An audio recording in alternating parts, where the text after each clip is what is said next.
आप देखिए हमारे लोकतंत्र की क्या स्थिति। देश में महामारी है, चारों तरफ बेरोजगारी है, हाहाकार है, और क्या हो रहा है? कुर्सी का खेल।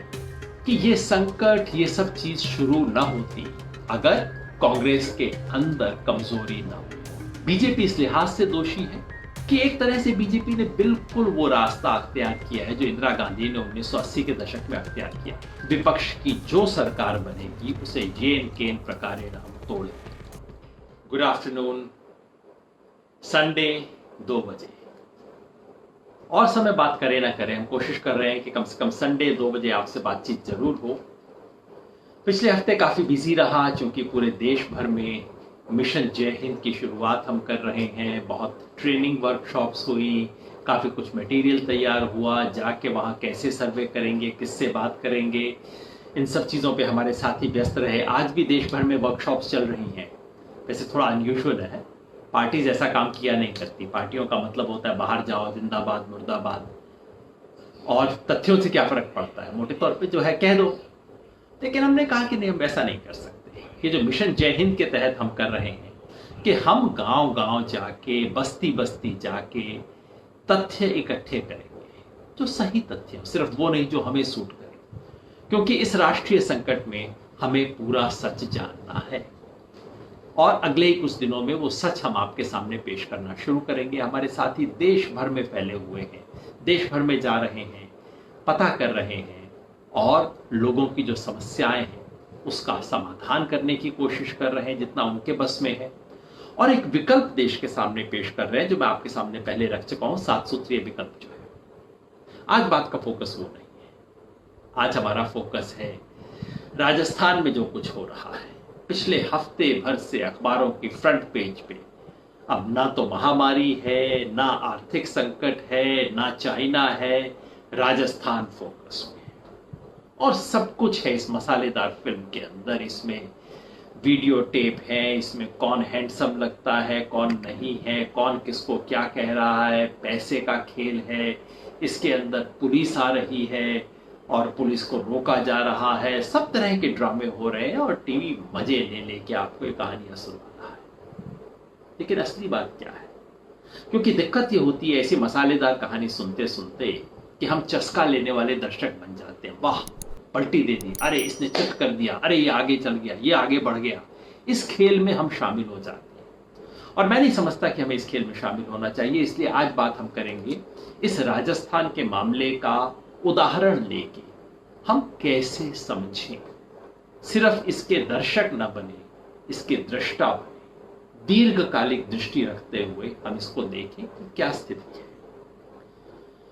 उससे पहले केसेस की चर्चा जो हम हर बार करते हैं।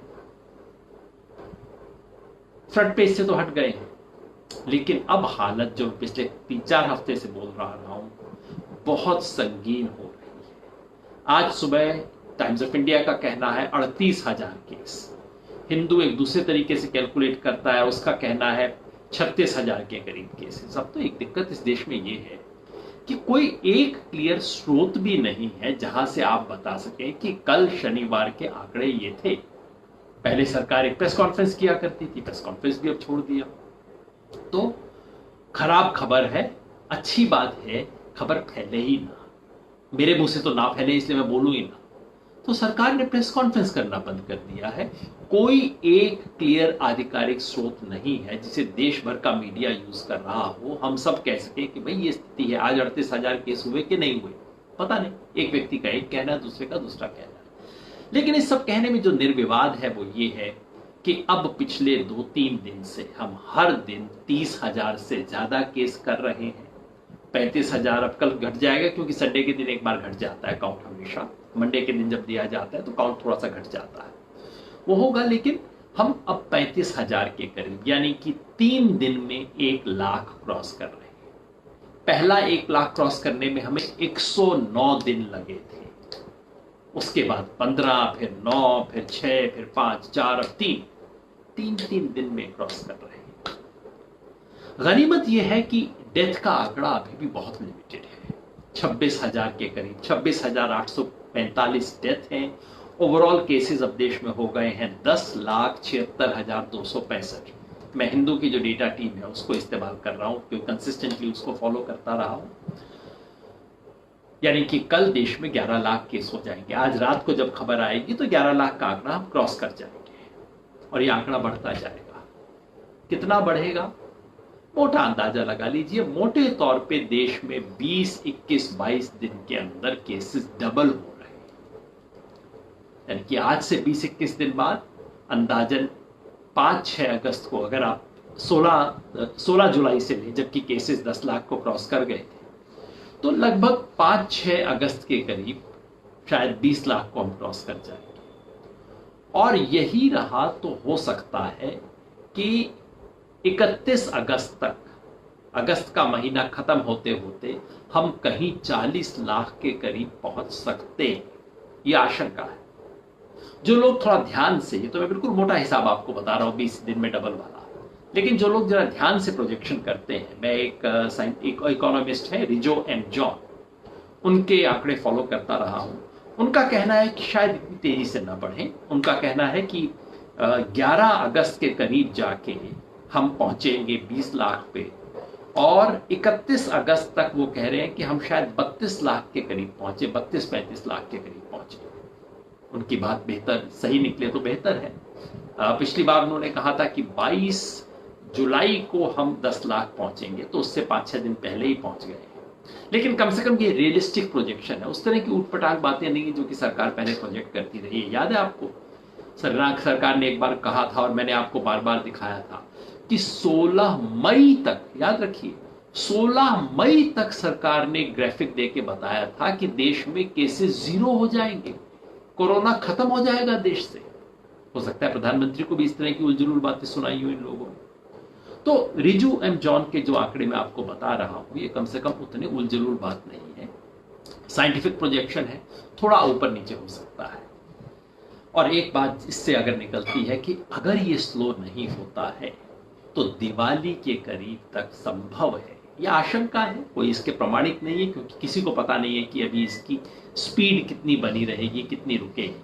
लेकिन अगर ऐसी ही कुछ स्पीड बनी रहती है तो आशंका ये है कि दिवाली तक हम कोई 1 करोड़ केसेस क्रॉस कर जाएंगे। उसके बाद भी बढ़ता रह सकता है। ये सब हम अमेरिका से सीख रहे हैं। अमेरिका के अंदर एक बार बढ़ा था, फिर कम हो गया, सबने तसल्ली की कि चलिए एक बार बढ़ने के बाद कम होगा, उसके बाद मामला निपट जाएगा। लेकिन नहीं, अमेरिका के दूसरे राज्यों में फिर जम के शुरू हो गया। फ्लोरिडा वगैरह के अंदर खूब जम के शुरू हो गया, ओहायो में, इस जो साउथ के जो इलाके हैं वहां खूब हो रहा है। यही आशंका भारत के बारे में है कि एक जगह कम होता है, दूसरी जगह शुरू हो जाता है। मुंबई में केसेस कम हुए, दिल्ली में कम से कम दावा किया जा रहा है कि कम हो गए हैं, शायद कम हुए हैं दिल्ली में। हालांकि दिल्ली में चूंकि टेस्ट का पैटर्न उन्होंने बदल दिया, इसलिए कहना बहुत मुश्किल है कि कितने कम हुए, कितने छुप गए, लेकिन दिल्ली में भी शायद कम हुए। लेकिन मुंबई दिल्ली में कम होते हैं, चेन्नई में बढ़ जाते हैं, बेंगलोर में बड़ी तेजी से बढ़ रहा है इस वक्त। मोटे तौर पे पूरा साउथ इंडिया इस वक्त इसकी चपेट में है। केरला में दोबारा बीमारी ने सर उठाया है माइग्रेंट्स के आने की वजह से। तमिलनाडु में बहुत तेजी से अभी भी बढ़े जा रहे हैं, हालांकि उम्मीद है कि तमिलनाडु में पीक पे जल्दी पहुंचने के बाद उतरेगा। इस वक्त कर्नाटका, आंध्र प्रदेश, तेलंगाना, इन इलाकों में बड़ा तेजी से बढ़ रहा है। अब देखिए मोटा पैटर्न क्या है, देश के सबसे संपन्न इलाकों से कम संपन्न इलाकों की तरफ धीरे धीरे बढ़ रहा है। सबसे पहले मुंबई दिल्ली, संपन्न राजधानी मुंबई पुणे कॉरिडोर, उसके बाद साउथ इंडिया जो कि रिलेटिवली ज्यादा संपन्न है नॉर्थ इंडिया से, और फिर धीरे धीरे नॉर्थ इंडिया के जो बहुत आबादी वाले इलाके हैं वहां आ रहा है। और अभी तो नॉर्थ इंडिया के हिंदी पट्टी के गांव में नहीं पहुंची है बीमारी। मेरा डर, आशंका यही है कि जब वहां पहुंचेगी तब हम उसको कैसे मैनेज कर पाएंगे। फिलहाल खबर आ रही है उत्तर प्रदेश और बंगाल, दो तरफ से खबर आ रही है कि वहां अब इसने सर उठाना शुरू किया है। क्योंकि अगर इन इलाकों के गांव में, और बहुत सघन पॉपुलेशन वाले इलाके बिहार में, इन सब इलाकों में पहुंचेंगे तो हम क्या करेंगे इसका कोई कह नहीं सकता है। इस बीच आप देख रहे हैं तमाम तरह की खबर आ रही है।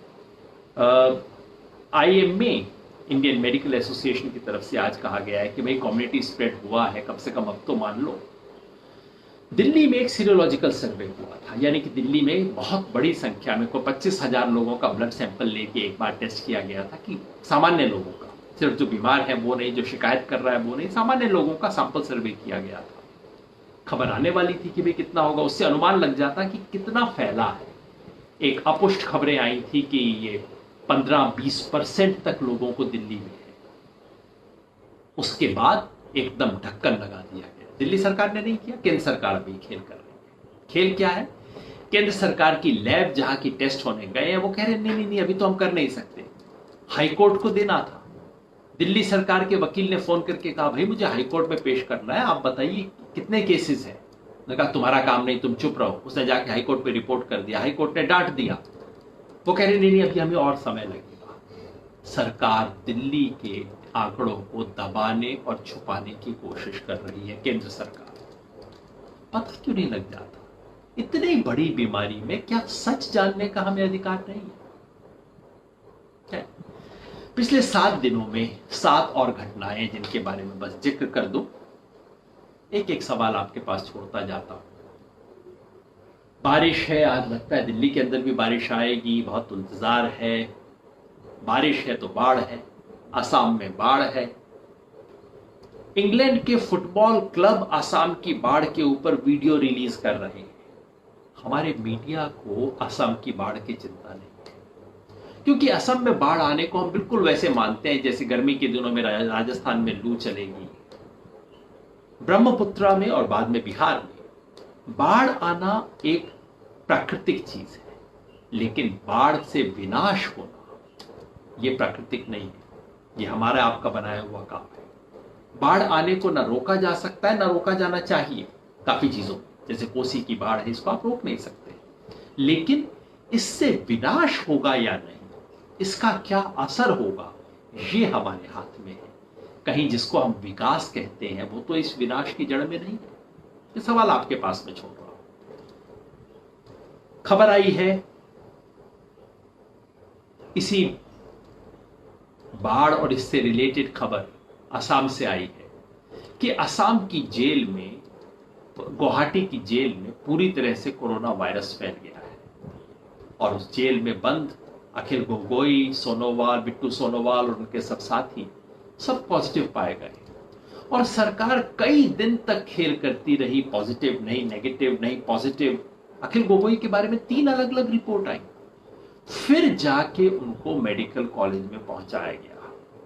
यही स्थिति वरवरा राव के साथ में, 80 साल का आदमी है, कोविड पॉजिटिव पाया गया है और सरकार उसको अस्पताल तक पहुंचाने को तैयार नहीं थी। वो तो एनएचआरसी ने इंटरवेंशन किया, आदेश दिया, तब उसको अस्पताल पहुंचाया गया। किस परिस्थिति में घर के लोगों ने उसे पाया है वो बयान मैं आपके सामने नहीं कर सकता।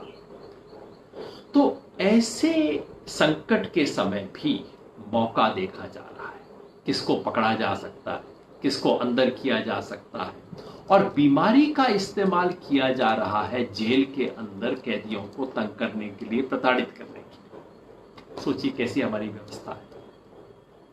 बिहार की चर्चा आई तो बिहार के बारे में आपको ध्यान होगा। अररिया, बिहार के एक जिला अररिया है, जहां से एक केस आया, बहुत दर्दनाक केस है। एक लड़की के साथ गैंगरेप होता है, घर वाले उसके साथ खड़े नहीं होते, एक सामाजिक संगठन के लोग खड़े होते हैं, जाके किसी तरह से मजिस्ट्रेट के सामने 4 दिन बाद पहुंचते हैं, पूरी प्रताड़ना सहने के बाद, और वो लड़की मजिस्ट्रेट के सामने मानसिक संतुलन खो देती है। 4 दिन तक झेल रही है वो किसी तरह से। सोचिए क्या मनस्थिति होगी। और क्या होता है, उसके साथ संवेदना जाहिर करने की बजाय, किसी काउंसलर को बुलाने की बजाय, मजिस्ट्रेट साहब उसको गैंग रेप की पीड़ित महिला को जेल में भेज देते हैं, और साथ में जो 2 साथी उसके थे उनको भी भेज दिया जाता है। पटना हाईकोर्ट में मामला आया, सब लोगों ने, हमने इस बात को उठाया, और अब जाके केवल उस महिला को जमानत मिली है, बाकी 2 साथियों को जमानत भी नहीं मिली। यह है तरीका जिससे हमारा देश गैंग रेप विक्टिम्स के साथ व्यवहार करता है। अब आप सोचिए कि क्या स्थिति होती होगी बाकी लोगों की, जिनको ये सहारा भी नहीं मिल रहा है। इस बीच सीबीएसई के बारे में विवाद हुआ, सीबीएसई के सिलेबस पे काट-छांट के बारे में विवाद हुआ। संयोग यह है कि वो सिलेबस बनाने में मेरा हाथ था। सन 2006-07 में जब वो सीबीएसई का सिलेबस बना और एनसीईआरटी की किताबें लिखी गई, दोनों साथ-साथ हुई। वो करने में पॉलिटिकल साइंस में प्रोफेसर पलशिकर और मैं, हम दोनों उसके चीफ एडवाइजर्स थे। हम दोनों ने मिलकर एक काम किया था। उसमें अब जो कैंची चल रही है वो देख के पीड़ा तो होती है। ये बात सच है कि इस साल कोर्स को 30% काटने की जरूरत है, वो ठीक बात है। कोविड है, क्लासेस ठीक ढंग से नहीं होंगी, सिलेबस कम किया जाए, कोई एतराज की बात नहीं। लेकिन कम करते समय क्या कम किया जाए? आप देखिए कि सीबीएसई ने क्या कम किया है तो आपको दो चीजें कॉन्स्टेंटली नजर आएंगी। एक, जिस भी विषय का संबंध विविधता से, उसको काटा गया है। जिसका संबंध मानवाधिकार और जन आंदोलनों से है, उसको काटा गया है। सो सिटीजनशिप बाहर, फेडरलिज्म बाहर, सेकुलरिज्म बाहर, मानवाधिकार बाहर, सोशल मूवमेंट्स बाहर। कहीं लोकतंत्र की परिभाषा तो नहीं बदल रही हमारे स्कूलों में? आप सोचिए। हाँ, सीबीएसई के साथ एक और बात भी हुई जो कई साथियों ने मुझसे पूछा, तो मैं बता दूं। किसी ने कल मेरे से पूछा कि दिल्ली सरकार ने इतना शानदार प्रदर्शन किया 12वीं कक्षा के अंदर, आप लोगों ने बधाई तक नहीं दी। मैंने पहले तो सोचा जवाब दे दूं, फिर छोड़ दिया। मैं आपको बता देता हूं। पहले 1-2 साल मैंने भी बधाई दी बाकी सब दोस्तों की तरह कि भाई सरकारी स्कूल का अच्छा रिजल्ट आ रहा है, बहुत बढ़िया बात है। फिर मैंने नोटिस किया कि हर बार 12-13 तारीख को 12वीं क्लास का रिजल्ट आता था, ऐतिहासिक अचीवमेंट की बात होती थी, अगले दिन पूरे बड़े पेज के इश्तिहार आ जाते थे। उसके 2 दिन बाद 10वीं का रिजल्ट आता था। 10वीं के रिजल्ट में ऐसा कुछ नहीं होता। अब उसके बारे में कोई चर्चा नहीं होती, कोई इश्तिहार नहीं होता, कोई ऐतिहासिक बात नहीं होती। एक बार ऐसा हुआ, दूसरे साल फिर ऐसा हुआ, तीसरे साल फिर ऐसा हुआ, इस साल भी ये हुआ। तो जरा समय मिले तो आंकड़े देखिएगा, ऐसा क्यों है कि हर बार 12वीं कक्षा के सरकारी परिणाम में दिल्ली के विद्यार्थी ऐतिहासिक रिकॉर्ड बना देते हैं, 10वीं में फिसड्डी हो जाते हैं। वही स्कूल, वही मास्टर, वही व्यवस्था, वही सरकार। कुछ खेल है। अशोक अग्रवाल बताते हैं कि इसमें कुछ खेल है, आप जरा पढ़ लीजिएगा। इस कारण मैं बधाई नहीं दे पाता हूं। 5वीं बात इस हफ्ते जो हुई है ओबीसी रिजर्वेशन की। सरकार ने ओबीसी रिजर्वेशन को 2 हिस्से में बांटने वाली कमेटी जो है, उसका कार्यकाल 6 महीना और बढ़ा दिया। यानी कि बिहार इलेक्शन से पहले बात हमें मत बता देना। कोशिश हो रही है ओबीसी के रिजर्वेशन को 2 हिस्सों में बांटने की, पिछड़ा और अति पिछड़ा। मेरी अपनी मान्यता है कि यह बांटना चाहिए। मैं पिछले 10 साल से कह रहा हूं कि ओबीसी अलग अलग तबके के हैं। ओबीसी के नाम पे कुछ बहुत संपन्न समूह, अपेक्षाकृत संपन्न लोग भी हैं और अपेक्षाकृत बहुत गरीब लोग भी हैं। इसलिए ओबीसी के रिजर्वेशन को 2 हिस्सों में बांटना चाहिए, ऐसी मेरी मान्यता रही है। इसके पक्ष में मैंने लिखा है, आप पढ़िएगा और इसके बारे में जरा सोचिएगा और इस पर निगाह रखिएगा कि क्या हो रहा है। चीन हमारी हेडलाइंस से निकल गया है, लेकिन गतिविधियां जारी है। सरकार कहती है डी एस्केलेशन हो रहा है, लेकिन जितना भी हम जानते हैं वो ये हो रहा है कि चीन जितना आगे घुस आया है, गलवान में 1.5-2 किलोमीटर, प्योंगयांग में 8 किलोमीटर और डेप्सांग में भी घुसा हुआ है। डेप्सांग पे तो कोई बात ही फिलहाल नहीं हो रही। बाकी इलाकों के बारे में चीन कह रहा है कि अब हम जहां तक आ गए थे हम पीछे हट जाएंगे, बशर्ते कि आप भी पीछे हटिए। और ऐसा लगता है कि भारत सरकार इसको स्वीकार कर रही है। मीडिया चुप है। एक तरह से मैं खुश हूं, क्योंकि मैं नहीं चाहता कि युद्धोन्माद इस वक्त फैलाया जाए। हमारे पास बहुत बड़े संकट है सुलझाने को, इसमें युद्धोन्माद का कोई काम नहीं। लेकिन क्या हमें तथ्य पता नहीं होने चाहिए? इतनी बड़ी बात हुई, दुनिया का कोई और देश होता, कहीं मीडिया होता, वो नक्शे दिखा देता, सच्चाई दिखा देता। 2-4 चैनल पे आज भी दिखा रहे हैं, लेकिन पूरे देश को, मैंने देखा किसी टीवी चैनल पे चल रहा था, चीन बेचारा हो गया, चीन पे फला वेपन से वार किया जाएगा। देश को उत्साह बनाना अच्छी बात है, मगर इतना झूठ बोलते हैं। कैसा हो गया है मीडिया इस देश का? देश की जमीन पर इतने बड़े हिस्से पे कब्जा हो गया है, सैटेलाइट से दिख रहा है, सब कुछ हो रहा है, और आप देश की जनता को सच ना बताने की हिम्मत करें, वो एक बात है, आप उल्टी बातें पिला रहे हैं। इसी बीच आज एक आखिरी खबर आई है 5 अगस्त को अयोध्या में राम मंदिर का अब बाकायदा शुरुआत होगी। प्रधानमंत्री वहां जाएंगे। राम मंदिर की शुरुआत हो रही है, अच्छी बात है। कहा जा रहा है कि प्रधानमंत्री को श्रेय, चूंकि प्रधानमंत्री ने सुनिश्चित किया, आज सुबह मेरे पास कोई व्हाट्सएप आया, प्रधानमंत्री ने सुनिश्चित किया कि अयोध्या में राम मंदिर का निर्माण हो, इसलिए अब उन्हीं के हाथों से शुरुआत होगी। मैंने कहा भाई कुछ महीने पहले तो आप कुछ और बता रहे थे मेरे को, मुझे तो ये बताया जा रहा था कि सुप्रीम कोर्ट का फैसला है, किसी सरकार ने नहीं, न्यायपालिका ने फैसला लिया है, तो फिर कैसे प्रधानमंत्री का श्रेय हो गया इसमें?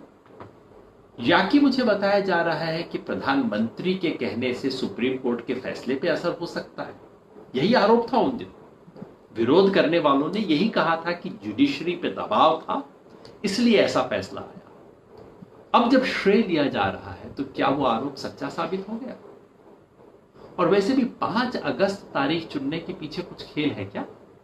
5 अगस्त वही तारीख है जब जम्मू कश्मीर में 370 धारा को हटाया गया था, और वो दिन एक तनावग्रस्त दिन बनेगा। वो दिन जबकि कश्मीर की खबरें आएंगी, उस दिन अयोध्या के अंदर पूजा करना कुछ खेल है क्या? आप ही सोचिएगा। कई सारी बातें बता दी एक हफ्ते में। वैसे 2 बड़े लोगों के गुजरने की खबर है। अमेरिका के मानवाधिकार के बहुत बड़े वहाँ के जो ब्लैक मूवमेंट है, सिविल राइट मूवमेंट जो रहा है, उसके महानायक जॉन लुइस, उनका देहांत हुआ 2 दिन पहले। और आज सुबह खबर आई है कि भारत के बहुत बड़े गणितज्ञ, मैथमेटिशियन CS शेषाद्री, जिन्होंने चेन्नई मैथमेटिकल इंस्टीट्यूट बनाई, उनका देहांत हुआ है। दोनों को श्रद्धांजलि। आज बात राजस्थान के बहाने हमारे लोकतंत्र पे। आप देखिए हमारे लोकतंत्र की क्या स्थिति है। देश में महामारी है, चारों तरफ बेरोजगारी है, हाहाकार है, और क्या हो रहा है? कुर्सी का खेल हो रहा है। बिल्कुल नंगा कुर्सी का खेल हो रहा है। राजस्थान में जो हो रहा है, कोई इसके पीछे कोई छुपाव नहीं, दिखाव नहीं। मजे की बात यह है कि कोई इसके अंदर लाग लपेट भी नहीं है, कोई झूठ भी नहीं बोल रहा। साफ सचिन पायलट कह रहे हैं ये मान सम्मान चाहिए मुझे उप मुख्यमंत्री के नाते वो मान सम्मान नहीं मिला। और अशोक गहलोत कह रहे हैं ये बहुत ज्यादा बढ़ चढ़ के करते हैं, इनको ठीक करने की जरूरत है। बिल्कुल सीधा कुर्सी की लड़ाई, ऐसे वक्त जबकि प्रदेश में और पूरे देश में इतना बड़ा महासंकट है। 2 बातें हैं इस लड़ाई में जिसके बारे में जो निर्विवाद है।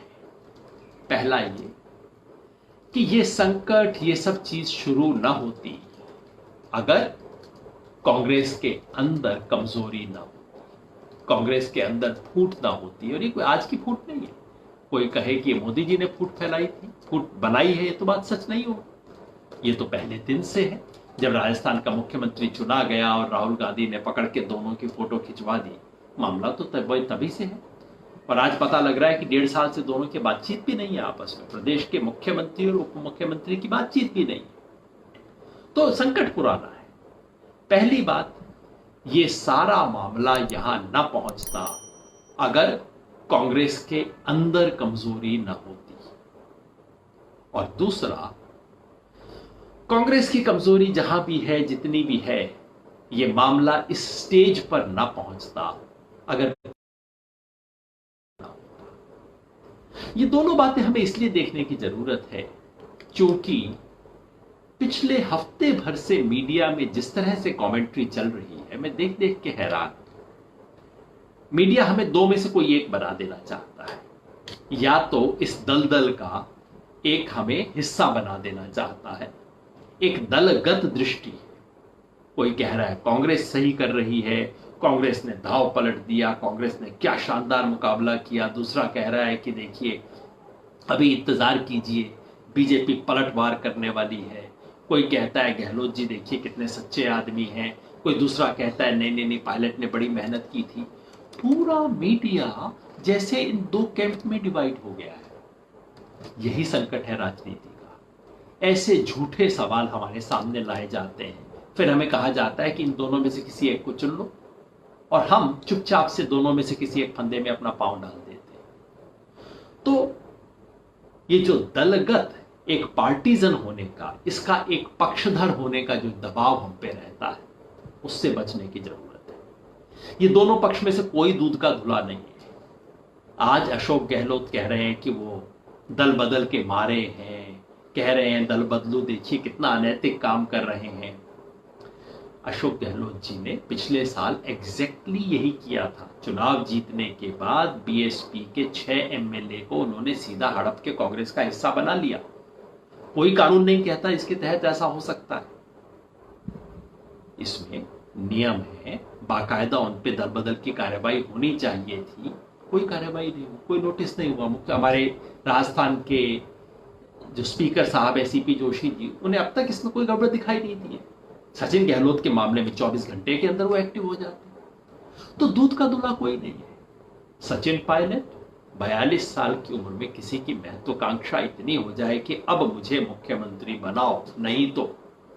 और सब तरफ खबर ये है कि इनकी बात हुई है गांधी परिवार से, उससे बात हुई है कि बस आप मेरे को मुख्यमंत्री बनाने की गारंटी कर दो तो फिर मैं वापस आ जाऊंगा। पूरा खेल है, कोई सिद्धांत नहीं, कोई नीति नहीं। कई बार क्या होता है, व्यक्तियों के झगड़े में पीछे कुछ नीतिगत झगड़े होते हैं, कुछ सिद्धांतों का द्वंद्व होता है जो कि व्यक्तियों की शक्ल लेता है। कभी कभी सामाजिक शक्तियों का संघर्ष होता है जो व्यक्तियों की शक्ल लेता है। इसमें ऐसा कुछ नहीं है, बिल्कुल सीधा और नंगा सत्ता का खेल। दूध से धुला कोई नहीं है। बीजेपी इतनी मासूम बनती है। बीजेपी कहती है देखिए हमें क्या पता, इनका आपस का मामला है, हम क्या करें। आपस का मामला, कितने टेप आ गए जो टेप दिखा रहे हैं कि बीजेपी के नेता, उनके नजदीक के लोग बात कर रहे हैं, एमएलए के दाम लगा रहे हैं। चलिए टेप को फिलहाल छोड़ दीजिए, उसकी तो जांच कोर्ट वगैरह के अंदर होगी। ये सचिन पायलट जी हरियाणा में क्यों आके बैठे? ये मानेसर में हरियाणा पुलिस उनको प्रोटेक्शन क्यों दे रही है? राजस्थान पुलिस जब एमएलए के वॉइस का सैंपल लेने आती है तो हरियाणा पुलिस उनको वहां से गायब क्यों कर देती है? बीजेपी का हाथ नहीं है तो क्या है इस खेल के अंदर? और अचानक इनकम टैक्स के रेड कैसे पड़ने लग जाते हैं कांग्रेस नेताओं के घर? ये दिल्ली के इनकम टैक्स डिपार्टमेंट को अचानक कैसे लगता है कि नहीं नहीं नहीं, कांग्रेस वाले हैं, इनके घर रेड डालनी है।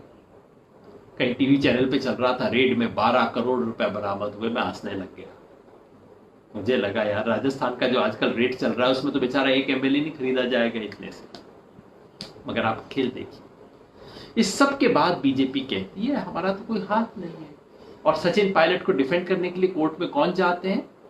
मुकुल रोहतगी, जो कि बीजेपी के पक्ष के जिन्हें इन्होंने बीजेपी ने बनाया था सॉलिसिटर जनरल, और जो बीजेपी के पक्ष के अंदर पिछले कई साल से हर तरह का केस लड़ रहे हैं। और उसके बाद बीजेपी कहती नहीं नहीं हमारा तो कोई हाथ नहीं। मजे की बात यह कि बीजेपी का दूसरी तरह का भी हाथ है। राजस्थान की राजनीति में आरोप अब यह भी है कि वसुंधरा राजे सिंधिया जी फोन कर करके कह रही है कांग्रेस के लोगों को कि नहीं नहीं तुम अशोक गहलोत के साथ रहो। क्यों? क्योंकि अगर सचिन पायलट बीजेपी में आ गया तो वसुंधरा राजे सिंधिया के लिए दिक्कत हो जाएगी। जैसे माधवराव सिंधिया के जाने से वहां मध्य प्रदेश में शिवराज सिंह चौहान के साथ दिक्कत हो गई। अब आप देखिए देश किन संकट में गुजर रहा है और देश के नेता इस वक्त कौन सा खेल कर रहे हैं। अगर ये मामला केवल राजस्थान का होता तो आप कहते चलिए राजस्थान में कुछ हो रहा है, संयोग से ऐसा हो गया होगा, कोई एक बात होगी। नहीं, राजस्थान से पहले ये खेल मध्य प्रदेश में हुआ, सबसे पहले कर्नाटका में हुआ। चुनाव में बीजेपी नहीं जीती, बाद में ऑपरेशन कमल के जरिए सरकार बनाई गई। मध्य प्रदेश में हुआ, चुनाव में बीजेपी नहीं जीती, बाद में सरकार बनाई गई। गोवा में यही खेल हुआ था। यह खेल महाराष्ट्र में दोहराने की कोशिश की गई है। इस महामारी के दौरान मध्य प्रदेश में हुआ, महाराष्ट्र में करने की कोशिश हुई, मणिपुर में यह खेल हुआ है, वहां बीजेपी की सरकार उखाड़ने की कोशिश हुई थी। देश महामारी से लड़ रहा है, पार्टियां आपस में एक दूसरे से लड़ रही हैं, अपने भीतर लड़ रही हैं। ज्यादा से ज्यादा पार्टियां चुनाव लड़ेंगी। देश महामारी से लड़ेगा, लोग अपनी आजीविका के लिए एक दूसरे से लड़ेंगे। हमारे निहत्थे सैनिक चीन से बॉर्डर पे लड़ेंगे, पार्टियां चुनाव लड़ेंगी। ये स्थिति है। जो दो मुख्य तथ्य हैं जो उभरते हैं इससे, वो ये है कि हम एक तो जैसे मैंने बताया कि अगर कांग्रेस की अंदरूनी कलह न होती तो ये मामला उठता ही नहीं। अब कांग्रेस में अंदरूनी कलह क्यों है? हर पार्टी में होती है, महत्वाकांक्षा हर पार्टी में होती है, हर तरह के नेता होते हैं, कोई नई बात नहीं है। मगर पार्टियां इसको चार तरीके से रोकती हैं। कांग्रेस में आज वो चारों चीजें खत्म हो गई हैं। या तो एक नेता का कद होता है, कुछ बड़े नेता होते हैं जिसका अपना एक कद होता है, उसकी एक नैतिक आभा होती है, नेता आंख उठाता है, बाकी लोग चुप हो जाते हैं। आज कांग्रेस में किसी की वो नैतिक आभा नहीं है, राहुल गांधी की तो हो ही नहीं सकती। दूसरा, पार्टियों में विचारधारा की लगाम होती है कि नहीं, ये हमारे विचार के विरुद्ध है, आप इससे बाहर नहीं जा सकते। याद है आपको, ज्योति बसु प्रधानमंत्री बनना चाहते थे 1996 में, पार्टी ने कहा हमारे विचार के विरुद्ध है, आप नहीं बन सकते। चुपचाप से ज्योति बसु, जो पार्टी के सबसे बड़े नेता उस वक्त थे, पार्टी की कमेटी ने फैसला कर दिया, चुपचाप ज्योति बसु बैठ गए, कुछ नहीं किया।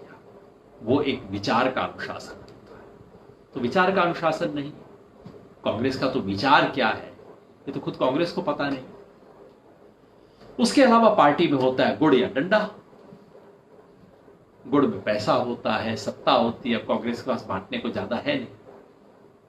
गुड़ में यह भी होता है कि भाई आज नहीं तो कल दे देंगे।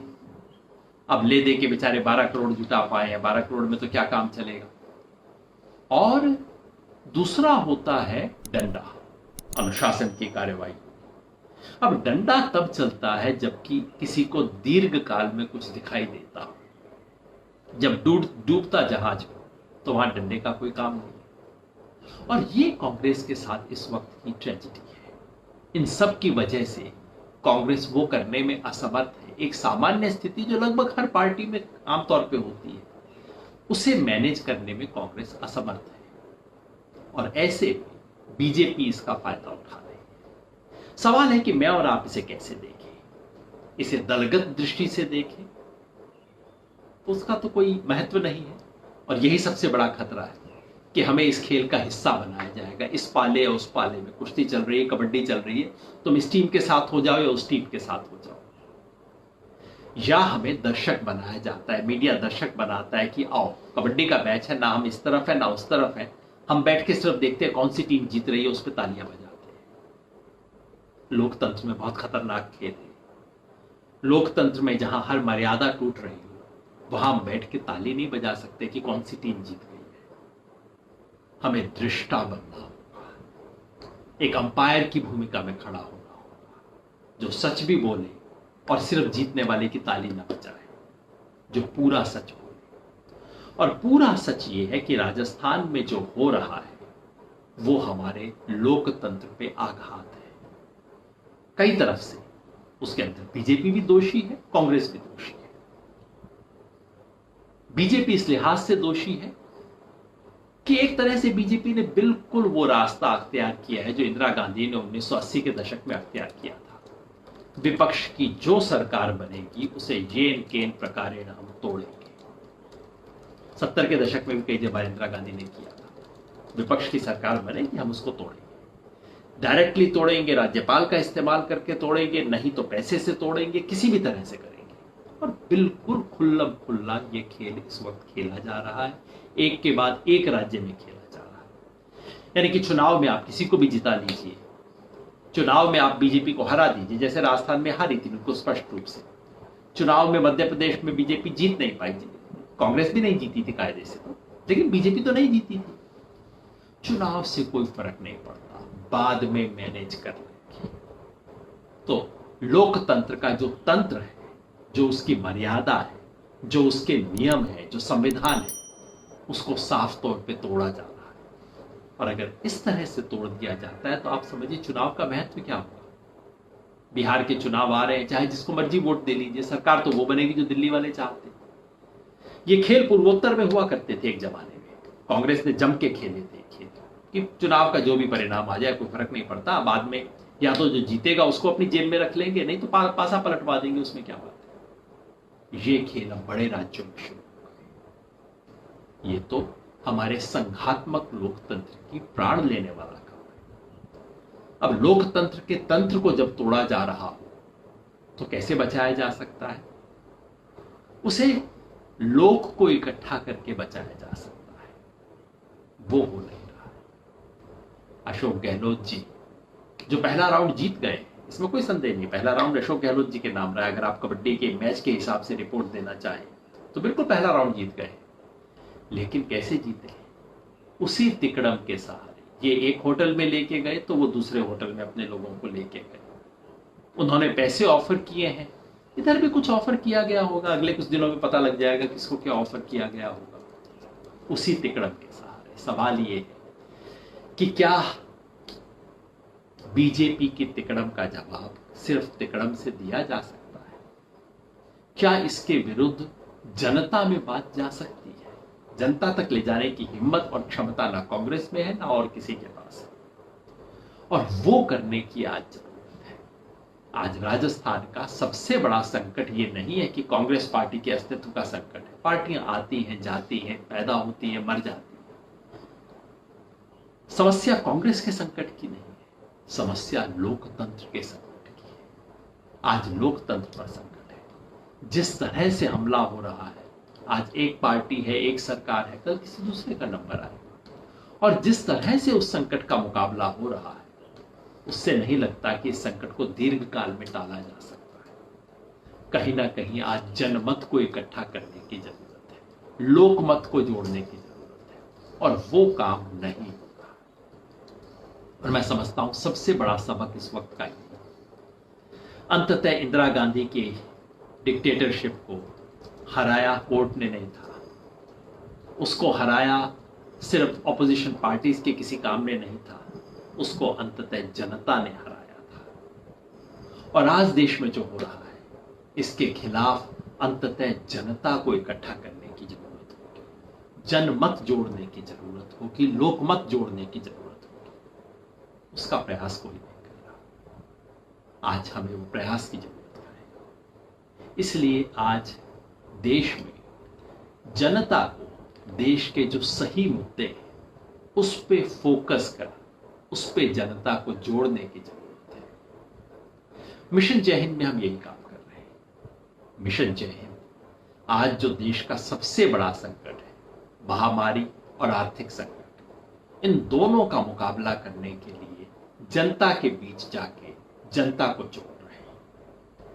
ये राजस्थान में जो कुछ हो रहा है उसके बारे में नहीं है, लोकतंत्र की जो हत्या हो रही है डायरेक्टली उसके बारे में भी नहीं है। अगर हम जनता को जनता के सही सवाल से जोड़ सकें तो लोकतंत्र अपने आप मजबूत होगा।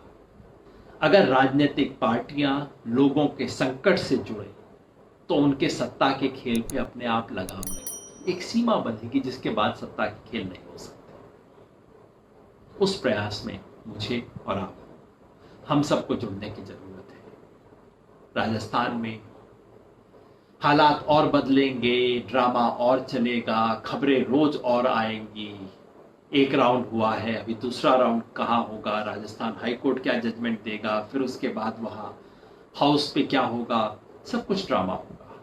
लेकिन मेरी आपसे प्रार्थना है, इस ड्रामे में हम दलगत ना हो जाए, हम दर्शक ना हो जाए, हमें दृष्टा बन के रहना है, देश के भविष्य का सोचना है, लोकतंत्र के फायदे की बात सोचनी है। उम्मीद है हम सब वो करेंगे। इस बीच आपके कोई सवाल हो आप जरूर भेजिए, सवालों के जवाब मैं दूंगा, इससे संबंधित हो दूसरे भी हो। लेकिन राजस्थान के बारे में निगाह बनाते रहिएगा। और मैंने जो 5-7 और सवाल आज लिस्ट किए थे उस पर भी अपनी निगाह बना के रखिएगा, क्योंकि इन सब सवालों पे हमें देखते रहना है। एक तरफ महामारी चल रही है, आर्थिक संकट चल रहा है, और उसके बहाने, उसके कवर में तमाम ऐसी चीजें हो रही हैं जिसके बारे में हमें सतर्क रहने की जरूरत है, जिसके बारे में हमें नोट लेने की जरूरत है। दिल्ली में जो वायलेंस की कवरेज हो रही है, मीडिया ने तो कवरेज करनी लगभग बंद कर दी है उसके बारे में। दिल्ली में जो दंगे हुए उसके बारे में दिल्ली पुलिस ने अब तय कर लिया है कि दिल्ली में जो एंटी-सीए प्रोटेस्ट मूवमेंट था वही जिम्मेवार था, और उसके खिलाफ अब केस बनाए जा रहे हैं, काफी केस चल रहे हैं।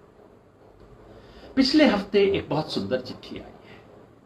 देश के लगभग 70-72 पुराने आईएएस ऑफिसर, लॉयर, जजेस, इन सब लोगों ने मिलकर चिट्ठी लिखी है, ये कहते हुए कि ये इंक्वायरी तो मजाक हो रहा है। जहां पुलिस के विरुद्ध बिल्कुल स्पष्ट प्रमाण है पुलिस की जिम्मेवारी के, दिल्ली के दंगों में पुलिस के लिप्त होने या पुलिस के एक तरफा काम करने के स्पष्ट वीडियो प्रमाण है, एक भी मामले पर कुछ नहीं हुआ।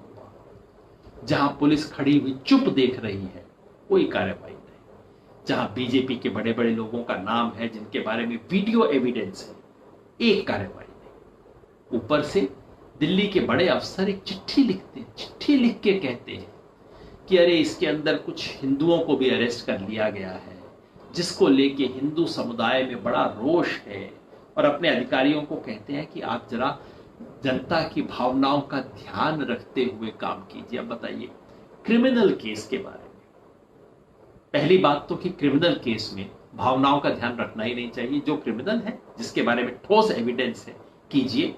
ना तो ऊपर के अफसर की बात सुनिए, ना नीचे की भावनाएं सुनिए। क्राइम है, भावना जो भी हो, क्राइम वाले को अरेस्ट कीजिए अगर आपके पास सॉलिड एविडेंस हो तो। और दूसरा, अगर भावनाओं का ध्यान रखना है तो भाई फिर तो सब समुदायों का ध्यान रखिए ना। सिखों को क्या महसूस हो रहा होगा जब उस व्यक्ति को जो लंगर बांट रहा था उसको आपने चार्जशीट कर दिया। मुसलमानों को क्या महसूस कर रहा होगा जब दिन रात लोगों को पकड़ा जा रहा है। एक पुलिस अफसर चिट्ठी लिख के कहता है कि हिंदू समुदाय की भावनाओं का ध्यान किया जाए। क्या हो रहा है, थोड़ा सोचिए इस सब के बारे में, क्योंकि महामारी के बहाने इतना कुछ हो रहा है जिसका हमें ध्यान रखने की जरूरत है। और अगर आप और मैं ध्यान नहीं रखेंगे तो ये मामला फिसलता जाएगा। सवाल है राजेश कुमार सिंह के, वो कह रहे हैं सर अब तो वोट देने का मन भी नहीं करता, किस पर कोई विश्वास करे, बाजार में सभी बिकने को तैयार है, क्या करें। भाई ये बिल्कुल वैसा है जैसे कोई घोड़ तांगे वाला कहे कि अरे मेरे घोड़े का कैरेक्टर बड़ा खराब हो गया है, मैं बोलता हूं कहीं मुड़ने को पता नहीं किधर मुड़ जाता है, आप उसको क्या जवाब देंगे। भैया लगाम आपके हाथ में है, चाबुक आपके हाथ में है। वैसे जानवरों को मारने के पक्ष में नहीं हूं, लेकिन चूंकि मुहावरा है इसलिए बोल रहा हूं कि चाबुक आपके हाथ में है, लगाम आपके हाथ में है, हमारे हाथ में है। ये जो बिकने को तैयार है, अगर इनकी कॉन्स्टिट्यूएंसी के अंदर 1000 लोग भी खड़े होके, जो इनके समर्थक थे, वो 1000 लोग भी खड़े होके कहें कि तुम क्या कर रहे हो, तो फर्क पड़ेगा। हमें कुछ करना होगा। लोकतंत्र के इस खेल को हम सिर्फ दूर खड़े हुए दर्शक की तरह नहीं देख सकते, हमें इसमें दखल देनी पड़ेगी। हीरालाल माथुर जी कह रहे हैं सरकार गलत आंकड़े दे रही है, लेकिन हम अपने स्तर पर क्या कर सकते हैं अपने आप को सुरक्षित रखते हुए। आप सही कह रहे हैं भाई, सरकारें गलत आंकड़े दे रही है, केंद्र सरकार भी, कई राज्य सरकारें ऐसा काम कर रही है। मैंने पिछली बार भी बताया, कईयों के आंकड़ों पर विश्वास नहीं होता है। हम क्या कर सकते हैं, एक तो अपने आप को सुरक्षित रखें, सावधानी रखें, जिसके लिए बिल्कुल अब विस्तार से हमें पता है 2-3 चीजें जो हमेशा करनी है। मास्क पहने बाहर जब जाएं, इस वक्त तो मैं कमरे में हूं, बाहर जाएं मास्क पहने, लोगों से 2 गज की दूरी बना के रखें, घर वापस आए हाथ धोएं। कम से कम ये 3 बुनियादी चीज तो की जा सकती है, ये करें। लेकिन सिर्फ अपने आप को सुरक्षित न रखें, हम बाहर जाएं, बाहर जाके कुछ करें। और ये जो मिशन जय हिंद है, ये वही प्रयास है कि इस महामारी के दौरान हम घर बैठ के नहीं रहेंगे, हम बाहर जाएंगे, लोगों की मदद करेंगे, ये विचार, ये चेतना सब तक फैलाएंगे, लोगों की समस्या है उसको उठाएंगे, सबकी खबर लेंगे, सबको खबर देंगे। ये हमारा काम होना चाहिए। आर के सिंह कह रहे हैं उत्तर प्रदेश सरकार की घिनौनी राजनीति पर भी कुछ बोलें। जी मैं बोलता रहा हूं। और अब देखिए जो विकास दुबे का जो हत्या हुआ है, हालांकि इसको एनकाउंटर वगैरह बोला जा रहा है, साफ साफ हत्या का मामला है। अब इसमें उत्तर प्रदेश में ब्राह्मण बनाम गैर ब्राह्मण का खेल हो रहा है। समझिए किस स्तर पे इन सब नेताओं ने उत्तर प्रदेश की राजनीति को पहुंचा दिया है। अगली बार शायद विस्तार से बोलूंगा। डॉक्टर संतोष अत्री जी पूछ रहे हैं ये कैसा भारत बनाना चाहते हैं। अत्री साहब, ये लोग ना इंफीरियरिटी कॉम्प्लेक्स के मारे हैं। ये कहते तो हैं कि भारत को यूरोप जैसा बनाना चाहते हैं, लेकिन वास्तव में भारत को पाकिस्तान जैसा बनाना चाहते हैं। इनके मन में हीन ग्रंथि है कि अरे अरे पाकिस्तान में तो मुसलमानों का बन गया, हमारा नहीं बना, हम भी वैसा बनाएंगे। अरे वहाँ क्या हाल हुआ मुसलमानों का पाकिस्तान बनाने के बाद, 2 हिस्से हो गए उस पाकिस्तान के। आज क्या स्थिति है उस पाकिस्तान की, जरा देख तो लो। तो मुझे कई बार लगता है ये सब लोग सिर्फ हिंदू पाकिस्तान बनाने के चक्कर में। हिंदू पाकिस्तान इस देश का भला नहीं कर सकता। पाकिस्तान हमारे लिए आदर्श नहीं हो सकता, कम से कम मेरे लिए तो आदर्श नहीं है। जिन लोगों के लिए है वो खुल के बोले।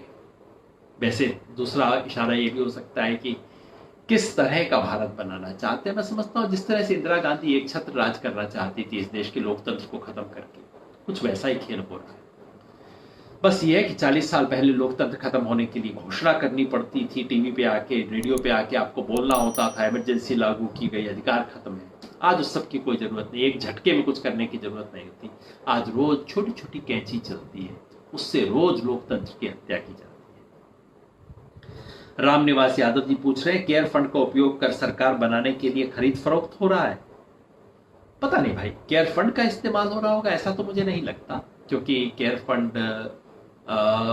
में और बहुत गड़बड़ियां हैं। केयर फंड का ट्रांसपेरेंसी नहीं है। केयर फंड के बारे में पीएम रिलीफ फंड होना चाहिए था। केयर फंड जिस तरीके से बना है उसके बारे में मेरी 100 आपत्ति है, मगर उसका इस्तेमाल सीधे सीधे राजस्थान में एमएलए खरीद फरोख्त में हो रहा होगा, मुझे नहीं लगता। उसका इस्तेमाल कैसे होगा वो हमें बाद में पता लगेगा। लेकिन आप ये क्यों मान के चल रहे हैं कि बीजेपी के पास पैसे की इतनी कमी है कि खरीद फरोख्त के लिए उसको प्राइम मिनिस्टर केयर फंड जैसी चीज का इस्तेमाल करना पड़ेगा, जिसका कहीं ऑडिट तो होता है। इतनी पेटियां पड़ी होंगी ना जिनका कभी ऑडिट नहीं होता, फोन करने से हो जाती है काम। आप ज्यादा ही खामखा बहुत ऊंची बातें सोच रहे हैं। विरंजय सिंह जी पूछ रहे हैं, जहां प्रधानमंत्री तथ्य छिपाए वहां का क्या होगा। सच बात है, पहले तो ऐसा कम से कम प्रधानमंत्री के बारे में माना जाता था कि प्रधानमंत्री बोल रहे हैं, बात को गंभीरता से लेना चाहिए, बात में कुछ सच्चाई होगी। लेकिन जब से प्रधानमंत्री ने चीन के बारे में वो बात बोली है, बाकी तो छोटे मोटे झूठ तो बहुत बोलते थे, कई बार बोलते रहे, लेकिन देश के बॉर्डर के बारे में प्रधानमंत्री झूठ बोलेंगे, राष्ट्रवाद की दिन रात दुहाई देने वाले प्रधानमंत्री, यहाँ कोई नहीं घुसा हुआ है, उसके बाद तो पता नहीं प्रधानमंत्री के शब्द का महत्व क्या बचता है। इतना जिस देश ने अच्छे प्रधानमंत्री देखे, बुरे देखे, कमेरे देखे, निकम्मे देखे, इतना झूठा प्रधानमंत्री इस देश ने कभी नहीं देखा। लेकिन उनके झूठ पे हम क्या रोएं? हम सच को कैसे फैलाएंगे उसकी हम बात करें, उसकी जिम्मेवारी ले। मैं आपको आमंत्रित करूंगा कि जहां बीजेपी अपनी ट्रोल आर्मी बना रही है, कुछ लोगों को मिलकर ट्रुथ आर्मी बनानी चाहिए ना, ट्रुथ ब्रिगेड बनाइए।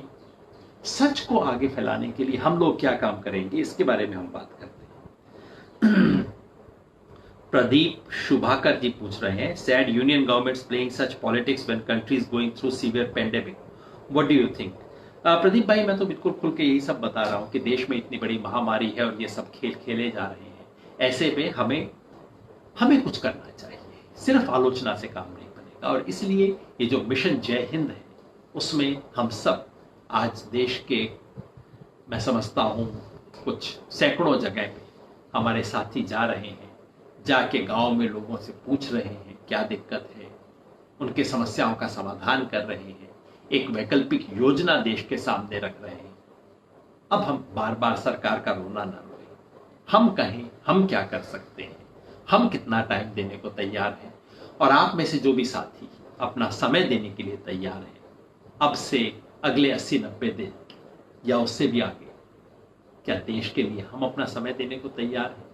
हम गांव बस्ती जाने को तैयार हैं, फोन उठा के लोगों से बात करने को तैयार हैं, दूसरे के झूठ की काट के लिए हम सच बोलने को तैयार हैं? अगर हैं तो आप अपना नाम, पता, अपना कोई भी कांटेक्ट पॉइंट यही इसी इनबॉक्स में डाल दीजिएगा फेसबुक में, हमारे साथी आपसे संपर्क करेंगे। रमन भाई पूछ रहे हैं, कांग्रेस को क्या चुनाव लड़ना बंद कर देना चाहिए। मैंने इसलिए पूछा कि क्योंकि चुनाव तो लड़ते हैं, अगर जीत जाते हैं तो बीजेपी वाले इनको खरीद लेते हैं। ये बात सच है रमन भाई, कि जैसा मैंने कहा, चुनाव का परिणाम कुछ भी हो उसके बाद में बीजेपी पलट के कर लेगी, ये हो रहा है।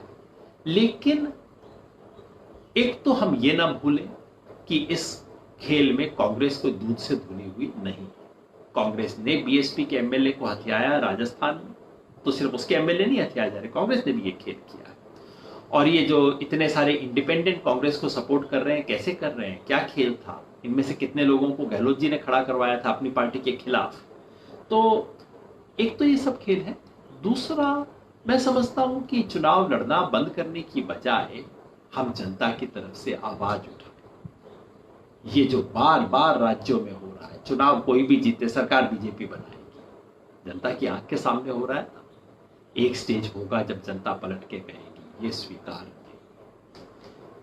इंदिरा गांधी को भी एक जमाने में लगता था कि मैं कुछ भी कर लूं, कोई रोकने वाला नहीं है। और जब इंदिरा गांधी ने 77 में चुनाव किया तो इंदिरा गांधी कॉन्फिडेंट थी कि बस ये तो चुनाव तो निकाल लेंगे, लोकतंत्र की मोहर भी लग जाएगी, लोग मेरे को डिक्टेटर कहना भी बंद कर देंगे। और तब इस देश की जनता ने दिखा दिया।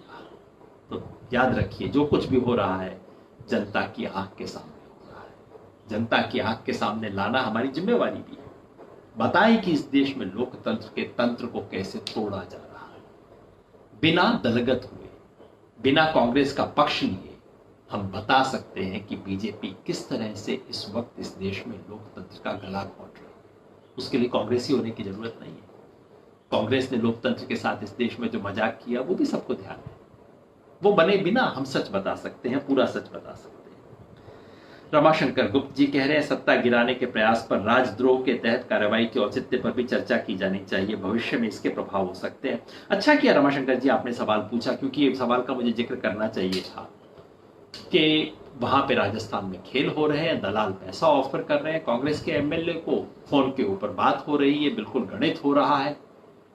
उनके खिलाफ कार्रवाई राजस्थान पुलिस करे, समझ में आता है। सरकार उनके खिलाफ भ्रष्टाचार की कार्रवाई करे, समझ में आता है। ये राजद्रोह, इसका मुकदमा कैसे हो सकता है? सेडिशन, ये सेडिशन नामक कानून इस देश से हटा देना चाहिए। सेडिशन क्या था? अंग्रेजों ने कानून लगाया था कि अगर आप महारानी के राज के खिलाफ कुछ भी करेंगे तो आप राजद्रोह कर रहे हैं, आप साम्राज्य के विरुद्ध विद्रोह कर रहे हैं। आजाद भारत में ऐसे किसी कानून की जगह ही नहीं होनी चाहिए। आप गुंडागर्दी करें तो उसका कानून है, आप हथियार उठाएं तो उसका कानून है, आप फौज को भड़काएं उसके लिए कानून है, तमाम तरह के इस देश में कानून है। राजद्रोह, सेडिशन नामक अपराध रखने की क्या जरूरत है? ऐसा कोई अपराध नहीं है। सुप्रीम कोर्ट ने बार बार कहा है कि सेडिशन के मामले को बहुत लूजली इस्तेमाल नहीं किया जाना चाहिए, लेकिन मैं देख रहा हूं हर जगह सेडिशन हो रहा है। बीजेपी तो इसका बेजा इस्तेमाल कर ही रही है, अब कांग्रेस भी ये केस लगवा रही है। इसका मतलब है कांग्रेस मानती है कि इस मामलों में सेडिशन हो सकता है। तो बीजेपी की तरफ से जो भी दलाली कर रहा है उस दलाल को आप पकड़िए, भ्रष्टाचार निवारण के तहत कानून चलाइए, सब कुछ कार्रवाई कीजिए। सेडिशन के मुकदमे चलाने गलत है। मैं इसका विरोध करता हूं, पहले भी विरोध करता रहा हूं, आज भी विरोध करता रहूंगा। आपने सवाल पूछे, आपका बहुत बहुत शुक्रिया। बातचीत जारी रखेंगे। रविवार को 2 बजे और इसके अलावा कोई महत्वपूर्ण घटना होगी तो उसके बारे में भी आपसे एक बार फिर अपील। मिशन जय हिंद में देश भर में हम सब लोग जाके जमीन पर देश के संकट के बारे में लोगों को आगाह कर रहे हैं। केवल एक राजनीतिक अभियान नहीं चला रहे, अपना प्रचार नहीं कर रहे, लोगों को महामारी से बचने के तरीके बता रहे हैं। लोगों का जो आर्थिक संकट है उससे क्या दिक्कत हुई है वो समझ रहे हैं, समझा रहे हैं, समाधान कर रहे हैं और विकल्प देश के सामने रख रहे हैं। राजनीति नहीं, लोक नीति कर रहे हैं।